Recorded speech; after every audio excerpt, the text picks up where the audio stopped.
हरिओम। स्वागत है आपका हमारे YouTube चैनल ज्ञान दर्शन में। योग उपनिषदों में आज हम अध्ययन करेंगे योग तत्वोपनिषद का। जानेंगे इस उपनिषद का सामान्य परिचय। यह उपनिषद कृष्ण यजुर्वेद से लिया गया है। इसमें विष्णु और ब्रह्मा का संवाद है। इसके अंतर्गत अष्टांग योग का वर्णन किया गया है, अर्थात योग के 8 अंगों का वर्णन किया गया है। यम, नियम, आसन, प्राणायाम, प्रत्याहार, धारणा, ध्यान, समाधि, यह योग के अष्टांग कहे जाते हैं। इसमें चतुर्योग का वर्णन किया गया है, अर्थात योग के 4 मुख्य प्रकार मंत्र योग, लय योग, हठ योग और राजयोग। योग की अवस्थाओं का निरूपण किया गया है। योग की अवस्थाएं हैं आरंभ अवस्था, घट अवस्था, परिचय अवस्था और निष्पत्ति अवस्था। निष्पत्ति अवस्था में साधक राजयोग की प्राप्ति कर लेता है। वह अपने मन पर पूर्ण नियंत्रण कर लेता है और उसे परमात्मा में नियुक्त कर लेता है। इस उपनिषद का शांति पाठ यहाँ पर दिया गया है। प्राचीन समय में विद्या आदि के अध्ययन से पूर्व गुरु और शिष्य परमात्मा से प्रार्थना किया करते थे। इस उपनिषद के अंतर्गत वह कहते हैं, ओम सहना भवतु सहनो भुनक्तु सह वीर्यं करवावहे तेजस्विनावधीतमस्तु मा विद्विषावहे। ओम शांति शांति शांति। अर्थात हे परमात्मा, आप हम दोनों की साथ साथ में रक्षा करें, साथ साथ ही हमारा पालन भी करें और हमारे बल और तेज को साथ साथ ही बढ़ाएं, उसकी वृद्धि करें और हमारी पढ़ी हुई विद्या कैसी हो, तेजस्वी हो और तीनों प्रकार के जो ताप हैं उनकी शांति हो। इसलिए यहाँ पर 3 बार शांति का उच्चारण किया गया है। तीनों प्रकार के ताप, आदि दैविक ताप, आदि भौतिक ताप और आध्यात्मिक ताप, इन तीनों प्रकार के तापों की शांति हो, ऐसी परमात्मा से प्रार्थना की गई है। आगे देखेंगे। इस उपनिषद का प्रथम श्लोक है, योग तत्वं प्रवक्ष्यामि योगिनां हितकाम्यया यत् श्रुत्वा च पठित्वा च सर्वपापैः प्रमुच्यते। अर्थात योग तत्वं प्रवक्ष्यामि, योग तत्व को कहा गया है योगिनां हितकाम्या, योगियों के हित की कामना से। यत् श्रुत्वा च पठित्वा च सर्वपापैः प्रमुच्यते, जिसे सुनने और पढ़ने से सभी प्रकार के जो पाप हैं उनसे मुक्ति होती है। दूसरे श्लोक में वर्णन है, विष्णुर्नाम महायोगी महाभूतो महातपाः तत्वमार्गे यथा दीपो दृश्यते पुरुषोत्तमः। यहाँ पर कहा गया है कि जो विष्णु नाम के जो महायोगी हैं वह सभी भूतों में अर्थात सभी लोगों में परम तपस्वी हैं। वह तत्व मार्ग में अर्थात परम मार्ग जो है मुक्ति का मार्ग, उसमें दीपक के सदृश सदा प्रकाशमान रहते हैं। वह पुरुषोत्तम है, अर्थात सभी में उत्तम पुरुष हैं। यहाँ पर भगवान विष्णु के लिए इस प्रकार का वर्णन किया गया है। इसके पश्चात तीसरा श्लोक है। इसमें कहते हैं, तमाराध्य जगन्नाथं प्रणिपत्य पितामह प्रपच्छ योग तत्वं में ब्रूहि चाष्टांग संयुतम। अर्थात उन आराध्य जगन्नाथ, उन आराध्य जगत पिता को प्रणाम करके, प्रणिपत्य पितामह, पितामह कौन, ब्रह्मा जी उन जगत पिता को प्रणाम करते हैं और कहते हैं कि योग तत्व का मुझे उपदेश दें। किस प्रकार का योग तत्व, अष्टांग संयुतम, जो अष्टांग से युक्त है। अर्थात ब्रह्मा जी जगन्नाथ भगवान नारायण को प्रणाम करते हैं और उनसे अष्टांग योग के लिए कहते हैं। इस पर भगवान ऋषिकेश यहाँ पर विष्णु के लिए कहा गया है। ऋषिकेश बोले, सभी जीव सुख दुख रूपी मायाजाल से आबद्ध हैं, इसलिए उन्हें योग की शिक्षा परम आवश्यक है। उन्हें योग के विषय में जानना चाहिए। अनिर्वाच्यम पदम वक्तुम न शक्यम ते सुरेरपि स्वात्म प्रकाश रूपम तत् किम शास्त्रेण प्रकाशते। भगवान कहते हैं कि उस अनिर्वाच्य जिसका कथन नहीं किया जा सकता, उस पद का कोई भी उसका बखान करने में शक्य नहीं है। अर्थात कोई भी देव, यहाँ पर सुरेरपि कहा गया है, सुर अर्थात देवता, कोई भी देव आदि भी उस परम तत्व का उल्लेख करने में शक्य नहीं है। स्व आत्म प्रकाश रूपम, वह स्वयं से प्रकाशित ऐसा तत्व है, उसे शास्त्र किस प्रकार से प्रकाशित कर सकते हैं। अर्थात शास्त्र भी उसका पूरी तरह से प्रकाशित नहीं कर सकते। ऐसा यहाँ पर वर्णन उस आत्म तत्व के लिए किया गया है। वह कैसा है? निष्कलम निर्मलम शांतम, वह निष्कल है अर्थात कलाओं से रहित है, निर्मल है, शांत है और सभी से अतीत है, सर्वातीतम और निरामय है। तदेव जीव रूपेण पुण्य पाप फलेर्वृतम, वह पाप और पुण्य के फल से आवृत होने पर जीव रूप में हो जाता है। अर्थात वह परमात्मा पाप और पुण्य का जो फल होता है उसी के कारण बंधन में बंध जाता है। यहाँ पर कहा गया है परमात्म पदम नित्यम तत्कथम जीवताम गतम सर्वभावो पदातीतम ज्ञान रूपम निरंजना। यहाँ पर ज्ञा है, ज्ञान रूपम निरंजना अर्थात परमात्मा कैसा है? परमात्मा नित्य सभी भाव और पदों से अतीत है।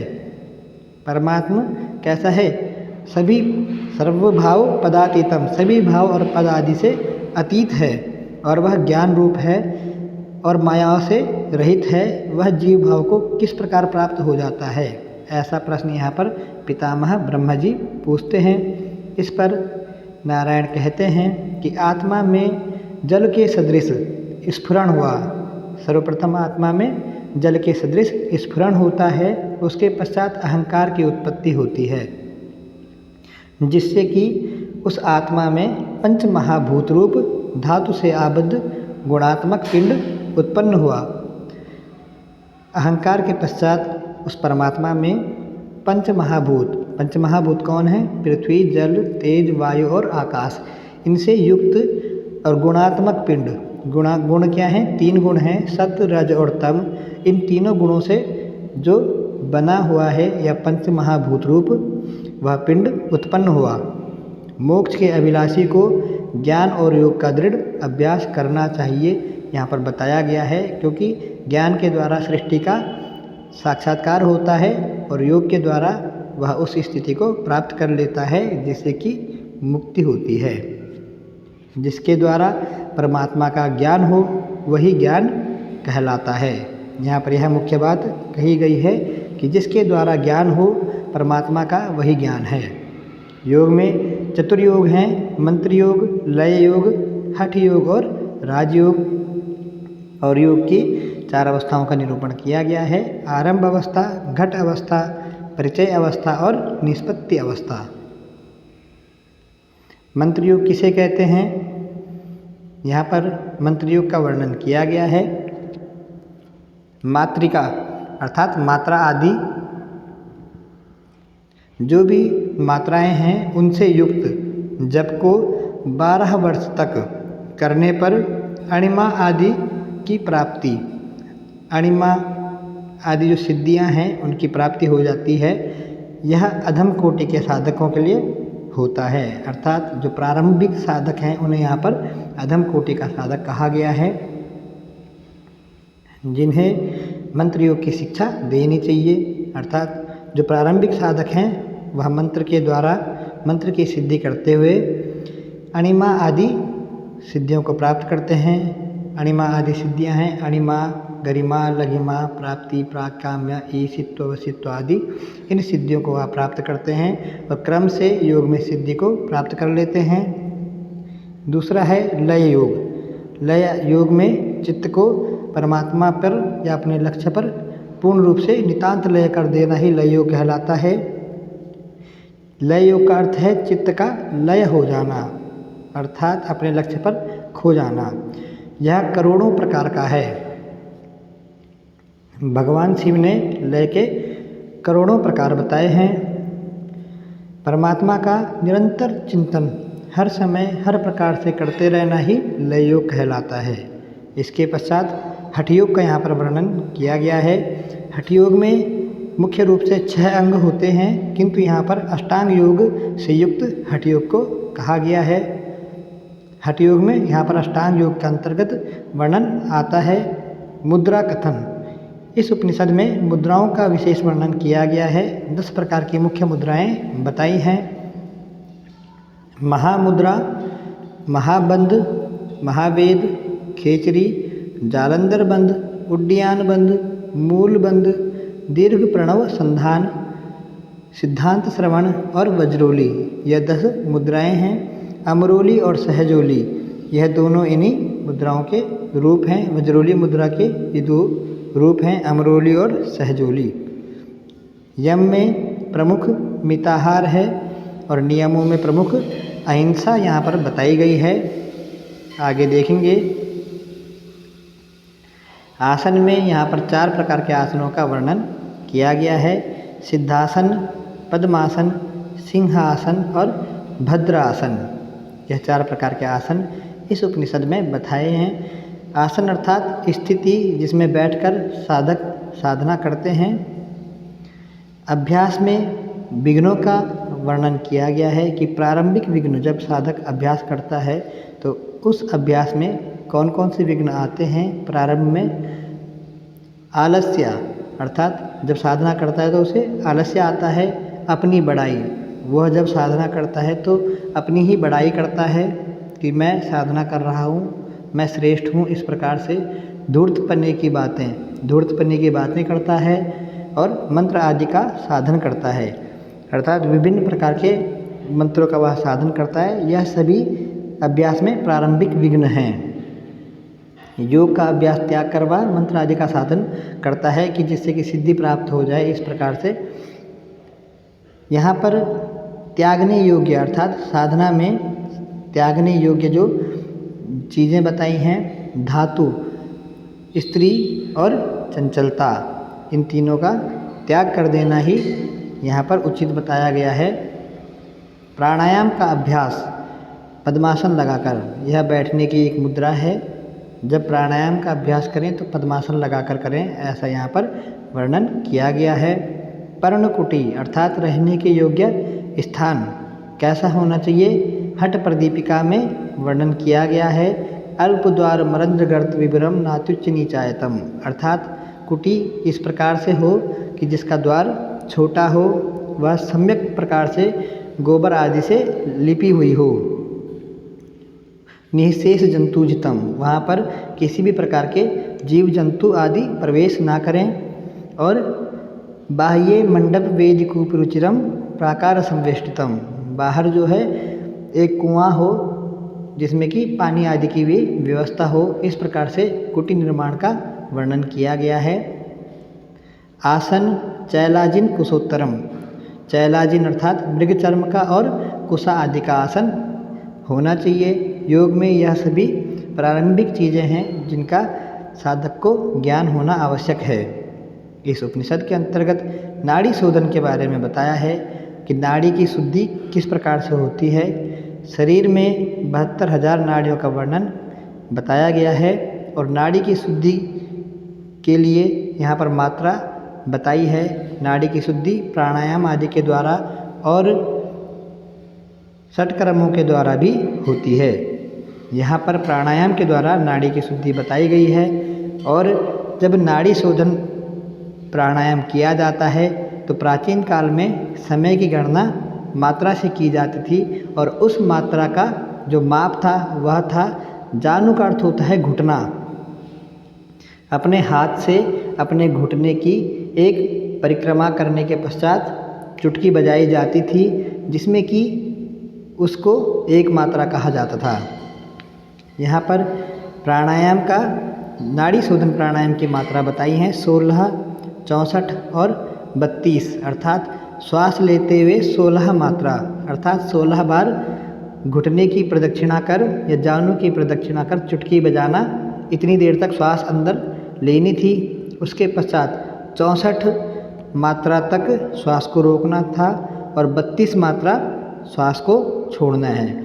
इस प्रकार से दिन में 4 बार यह अभ्यास करना है और 4 बार में यह अभ्यास 80 संख्या तक बढ़ाना है, अर्थात 20 एक बारी में 20 बार यह प्राणायाम करना है। इससे नाड़ी की शुद्धि होती है। 3 माह में नाड़ी की शुद्धि हो जाती है। जो साधक नित्य नियम पूर्वक साधन करता है उसकी 3 माह में नाड़ी शुद्धि हो जाती है।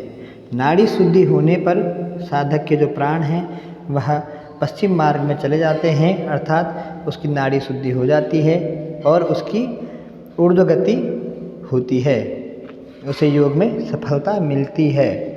जब नाड़ी शुद्धि होती है तो उसके प्रारंभिक लक्षण यहाँ पर बताए हैं।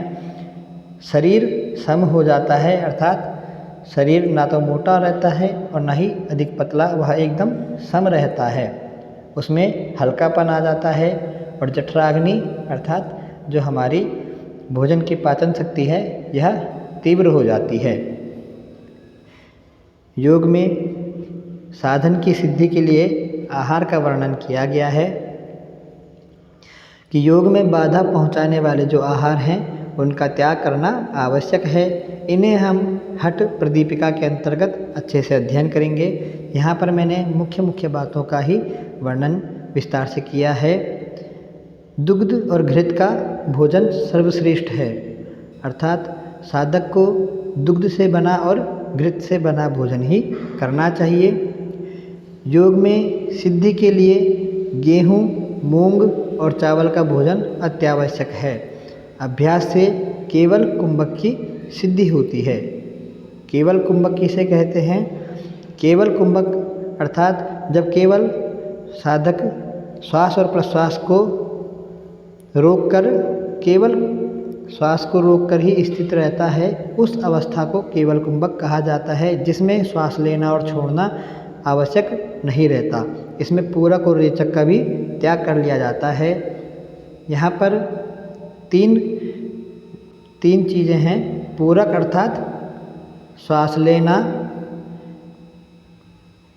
कुंभक अर्थात श्वास रोकना और रेचक अर्थात श्वास को छोड़ना। यह प्राणायाम के 3 प्रकार बताए गए हैं। पूरक अर्थात श्वास लेना, श्वास को रोकना और रेचक अर्थ होता है श्वास को छोड़ना। योग की सिद्धि के लक्षण यहाँ पर वर्णन किया गया है कि देह में जब पसीना निकले उस पसीने को देह में ही मल लें, अर्थात उसकी मालिश कर लें। दूसरा कंप और तीसरा मेंढक वृत्ति।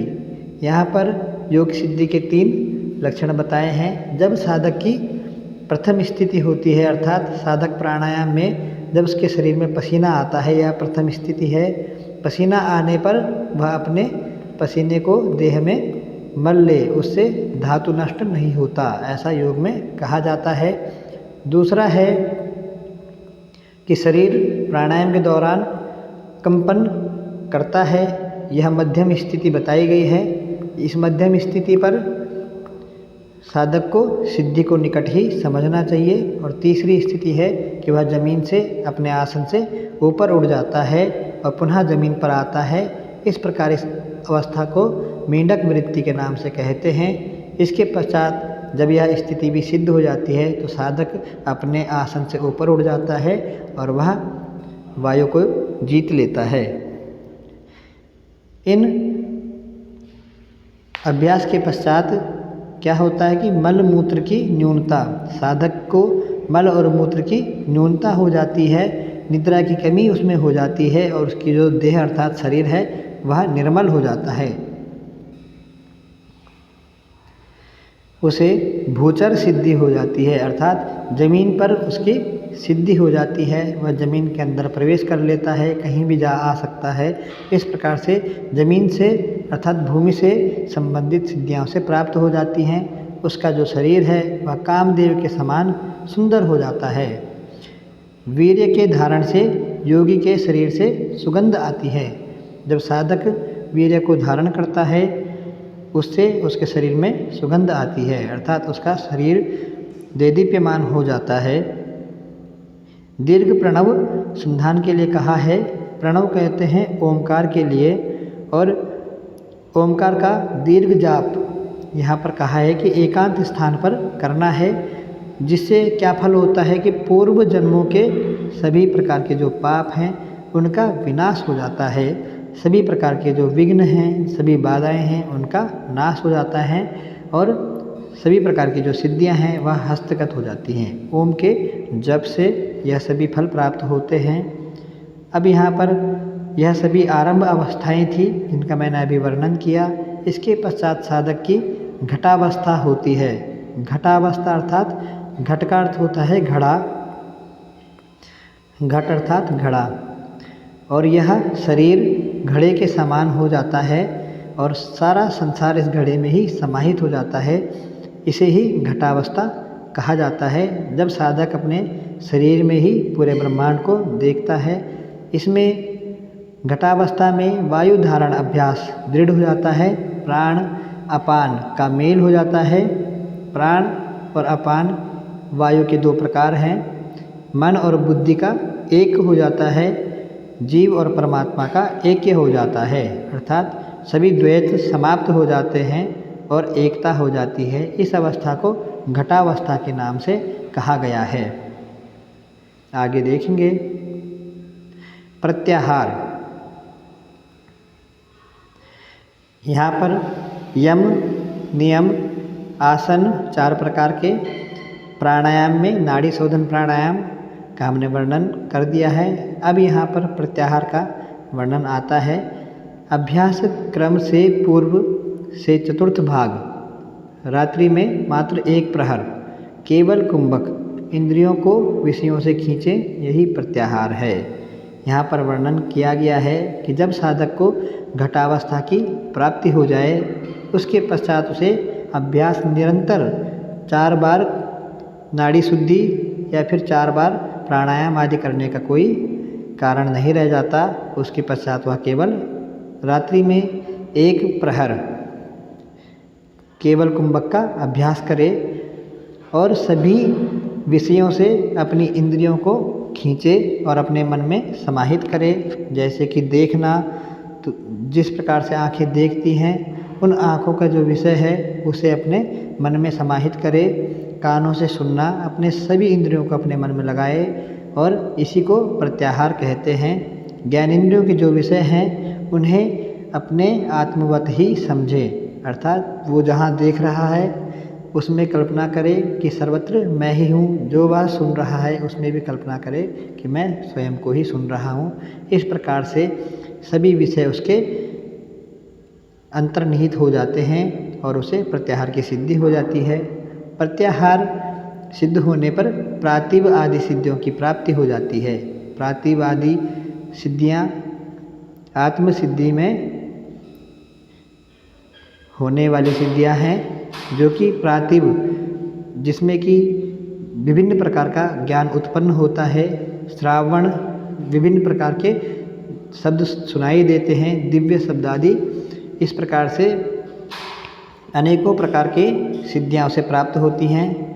वेदना, वो बोल सकता है, कहीं के भी शब्द सुन सकता है। आदर्श, आस्वाद, वार्ता, इस प्रकार से यह प्रातिभादी सिद्धियाँ हैं। इसके पश्चात परिचयावस्था, आरंभ अवस्था, घट अवस्था और अब परिचय अवस्था। परिचय अवस्था क्या है? परिचय अवस्था में साधक को श्वास लेने और छोड़ने की आवश्यकता नहीं रहती। उसका केवल कुंभक सिद्ध हो जाता है, अर्थात वह केवल श्वास को रोककर ही स्थिर रहता है। जितने समय तक वह रोक कर रखना चाहे, उसकी वायु अर्थात जो श्वास है वह परिचित हो जाती है।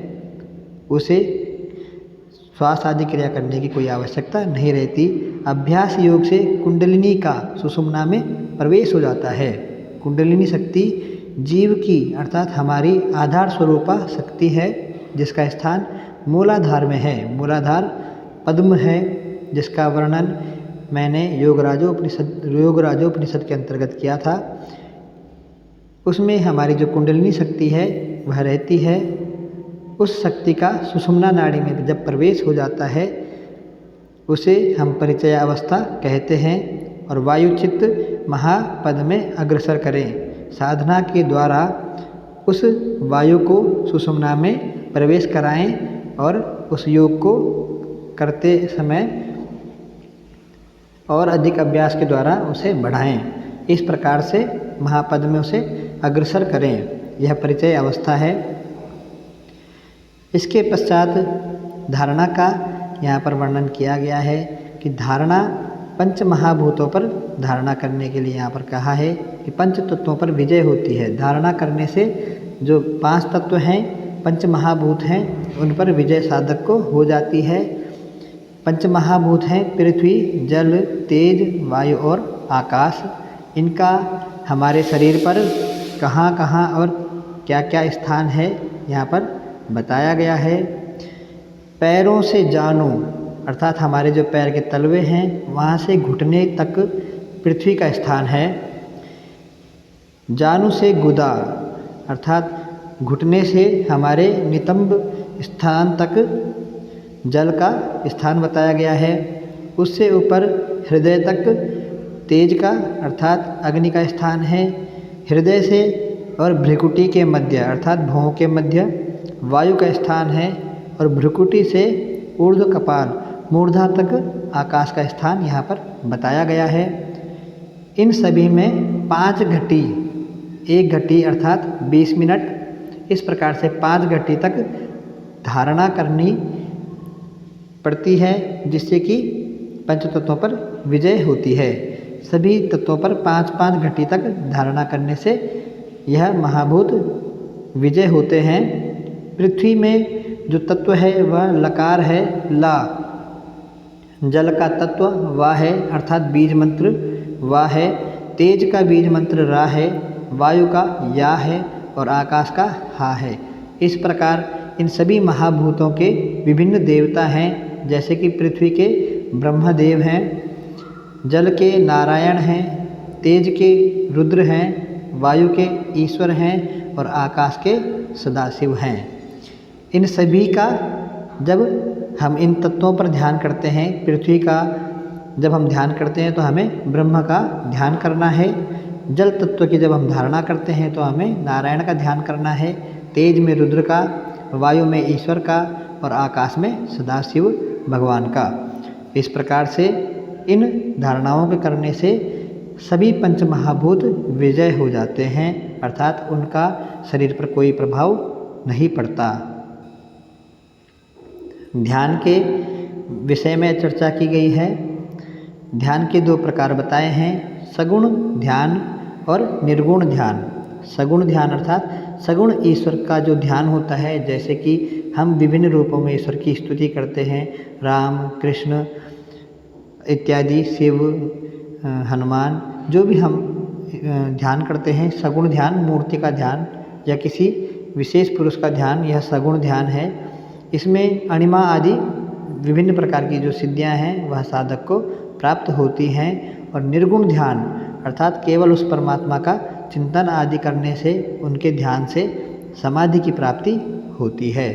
समाधि चित्त की समतावस्था कही जाती है, जिसमें चित्त अपने लक्ष्य पर, चित्त अर्थात मन अपने लक्ष्य पर पूर्ण रूप से नितांत लीन हो जाता है।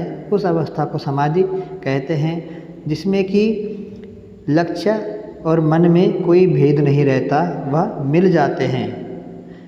योग में पारंगत जो योगी हैं, जिन्हें योग का अच्छा अनुभव है, वह केवल 12 दिन में समाधि सिद्ध कर लेता है।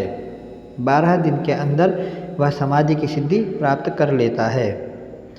इच्छा अनुसार वायु के निरोध से जीवन मुक्त व्यक्ति हो जाता है, जब वह अपनी इच्छा के अनुसार वायु को धारण कर लेता है।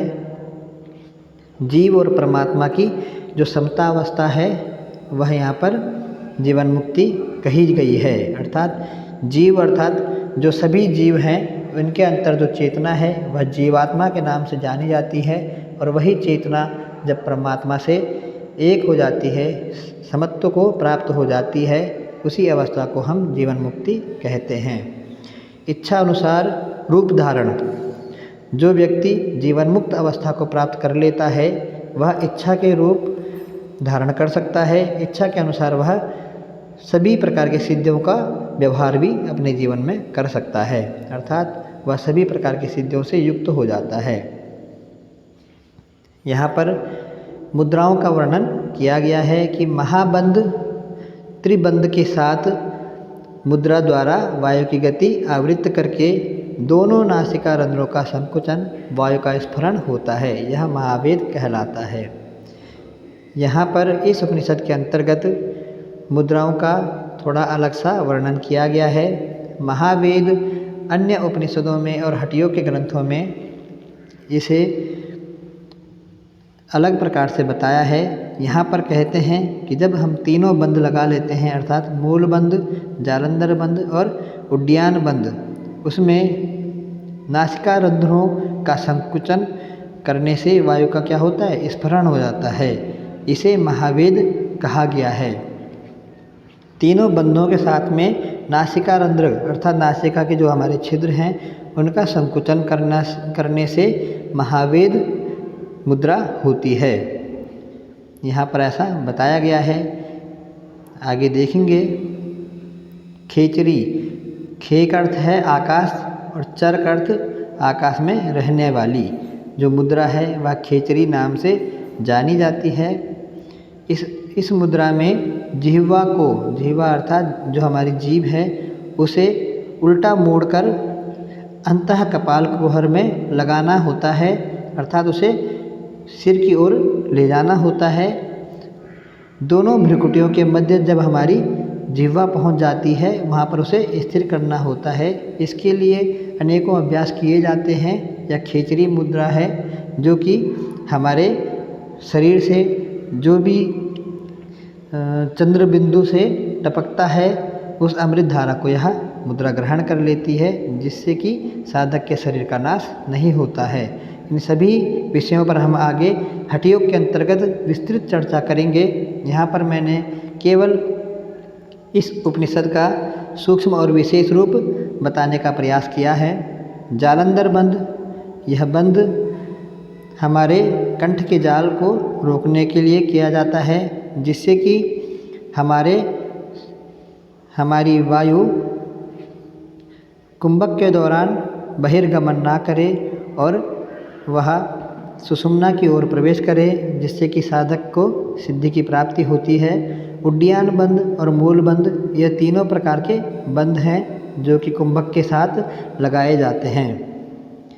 विपरीत करणी, यह एक मुद्रा का प्रकार है।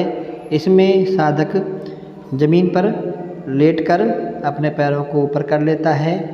हमारी नाभि में सूर्य का स्थान है और हमारे कपाल में चंद्र का स्थान बताया जाता है। जब हम सीधे रहते हैं तो जो हमारा चंद्र है उससे निकलने वाला जो अमृत है वह शरीर को पोषण देता है।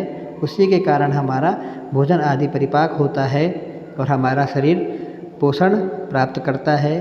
वह नीचे नाभि में स्थित सूर्य उसे ग्रस लेता है। उसके क्षय को रोकने के लिए विपरीत करणी मुद्रा का अभ्यास किया जाता है। इस मुद्रा से समस्त व्याधि का नाश होता है, जठराग्नि की वृद्धि होती है और प्रतिदिन एक प्रहर अभ्यास कर लेने पर काल अर्थात मृत्यु वशीभूत हो जाती है। यह विशेष मुद्राएं हैं। इसके पश्चात वज्रोली मुद्रा का यहाँ पर वर्णन किया गया है। वज्रोली जिसे कि सिद्धावस्था प्राप्ति होती है, भूत और भविष्य और वर्तमान तीनों कालों का व्यक्ति ज्ञाता हो जाता है और आकाश मार्ग में गमन करने का उसे सामर्थ्य प्राप्त हो जाता है। वज्रोली मुद्रा एक विशेष प्रकार की मुद्रा है। इसके अंतर्गत दो मुद्राओं का जिक्र किया गया है, अमरोली और सहजोली। अमरोली मुद्रा में अमरीपान किया जाता है। अमरीपान अर्थात मूत्र की जो बीज की धार होती है उसका पान करते हैं साधक लोग, जिससे कि उन्हें अनेकों प्रकार की सिद्धियां प्राप्त होती हैं। और नस्य अर्थात षटक्रम में एक क्रिया होती है जिसे हम नेति कहते हैं। उस नेति का अभ्यास उस मूत्रधार से किया जाता है। इसे यहाँ पर नस्य कहा गया है। सहजोली, सहजोली वज्रोली का दूसरा प्रकार है, जिसमें साधक अपनी प्रेमिका या साधिका मिलकर इस अभ्यास को करते हैं। वह अपने बिंदु और रज को ऊपर की ओर उठाने का प्रयास करते हैं। यह क्रिया अत्यंत गुप्त रूप से बताई जाती हैं। यह वज्रोली की ही प्रकार हैं। आगे हम देखेंगे निष्पत्ति अवस्था, जिसे कि राजयोग के नाम से भी जाना जाता है। यहाँ पर वर्णन किया गया है हठयोग अब आवश्यक नहीं रहता। जब साधक को राजयोग की प्राप्ति हो जाती है तो उसे शरीर की अनेकों क्रियाओं को करने का कोई खास औचित्य नहीं रहता। विवेक और वैराग्य से व्यक्ति संपन्न हो जाता है। विवेक अर्थात क्या सत्य है और क्या सत्य नहीं है, इसका ज्ञान हो जाना ही विवेक कहलाता है। नित्य और अनित्य वस्तु विवेक, अर्थात जो नित्य है और जो अनित्य है, अर्थात यह संसार अनित्य है और परमात्मा ही नित्य है। जिसे इस प्रकार से हर एक पदार्थ में ज्ञान हो जाता है उसे ही विवेक कहते हैं। और वैराग्य सभी सांसारिक विषयों से मन का उपरत हो जाना, उठ जाना वैराग्य कहलाता है। इस अवस्था को राजयोग का साधक प्राप्त कर लेता है। तत्व मार्ग पर गमन करने वाले को, जो व्यक्ति मुक्ति के मार्ग पर चलते हैं, उन्हें नारायण अर्थात भगवान नारायण पुरुषोत्तम जो कहे जाते हैं, वह दीपक की भांति दृष्टिगोचर होते हैं, अर्थात उन्हें अपनी आत्मा का दर्शन होता है। इस प्रकार से यह जो संसार चक्र है इसकी स्थिति का यहाँ पर वर्णन किया गया है कि यह संसार जो चक्र है इसे कूप चक्र भी कहा गया है, अर्थात कुएं की भांति। इसमें वर्णन किया है कि जो पत्नी है वह अगले जन्म में माता रूप भी हो जाती है और जो पिता है वह अगले जन्म में पुत्र रूप लेकर भी जन्म ले लेता है। यह संसार चक्र कूप चक्र की भांति है, अर्थात अत्यंत विकट है। सभी कुछ ओमकार में सन्निहित है, अर्थात संसार में सर्वत्र ओमकार है। इससे पृथक इस संसार में कुछ भी नहीं है। ओमकार का यहाँ पर वर्णन किया जाता है कि तीन लोक, भूलोक अर्थात पृथ्वीलोक, भुवरलोक अर्थात अंतरिक्ष लोक और स्वर्गलोक, यहाँ पर ये तीन लोक हैं। यह तीन लोक और तीन वेद, ऋग्वेद, यजुर्वेद और सामवेद, यह तीन वेद कहे गए हैं। तीन संध्या, जो तीन प्रकार की जो संध्या हैं, ब्रह्म मुहूर्त में की जाने वाली और मध्यम जो दिन का समय होता है उस समय जो साधक लोग संध्या करते हैं, और जो रात शाम का समय है उस समय भी जो संध्या की जाती है। इस प्रकार से जो तीन संध्या हैं, तीन स्वर, जो तीन प्रकार के स्वर हैं, तीन अग्नि, अग्नि के तीन रूप और तीन गुण सत रज तम। अग्नि के तीन रूप जैसे कि जात वेदा, वैश्वानर इत्यादि, और तीन अक्षर में ही यह सब निहित हैं। तीन अक्षर अर्थात ओमकार में आ, उ और मा, इन तीन अक्षरों में ही यह सारा संसार निहित है। इसका योगी को अच्छे से अध्ययन करना चाहिए, अर्थात इस ओमकार का अध्ययन करना चाहिए।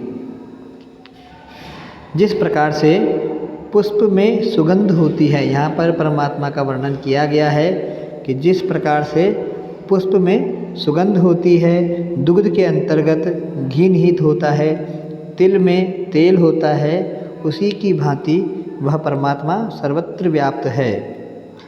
हृदय के मध्य में कमल पुष्प अधोमुख रहता है, जिसे कि हम हृदय कमल या अनाहत चक्र आदि के नाम से जानते हैं। उसमें कमल है वह अधोमुख अर्थात नीचे की ओर मुख किए हुए रहता है, जो कि सभी लोगों में समान रूप से रहता है। केवल जो साधक होते हैं, जो उस अवस्था तक प्राप्ति कर लेते हैं, उन्हीं के हृदय में वह कमल विकसित होता है, वह ऊपर की ओर उड़ जाता है, तथा उस कमल की जो नाल है वह ऊपर की ओर है। उसके नीचे बिंदु है और उसी के मध्य मन प्रतिष्ठित है। यहाँ पर मन का स्थान बताया है कि हृदय कमल में जो नाल ऊपर की ओर है उसके नीचे बिंदु है और उसी के मध्य में मन प्रतिष्ठित है। इस प्रकार से यहाँ पर मन की स्थिति बताई है और हृदय कमल का वर्णन यहाँ पर किया गया है। यहाँ पर कहते हैं अकारे रेचितम पद्म मुकारे नैव भिद्यते, मकारे लभते नाथ मर्द मात्रा तो निश्चला शुद्ध स्फटिक संकासम निष्कलम पाप नाशनम। बहुत ही सुंदर यहाँ पर वर्णन किया गया है।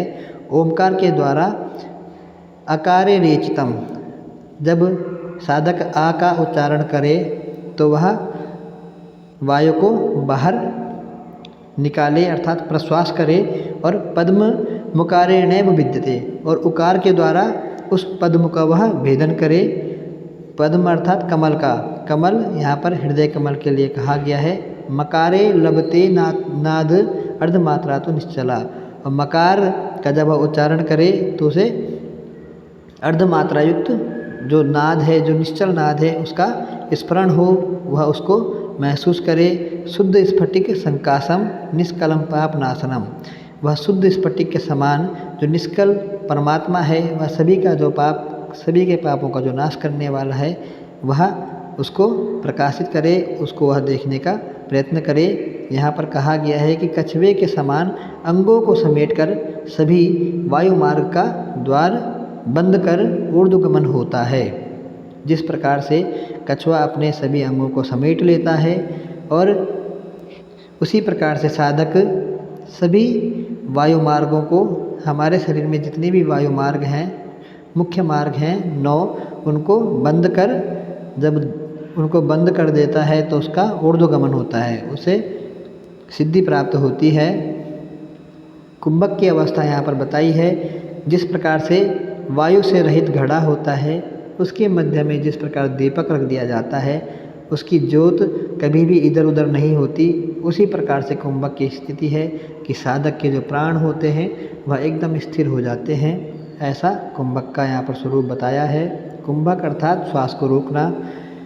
नव द्वार अवरोध आत्मा शेष, जब हम अपने 9 द्वारों का अवरोध करते हैं तो केवल शरीर में आत्मा ही शेष रह जाती है।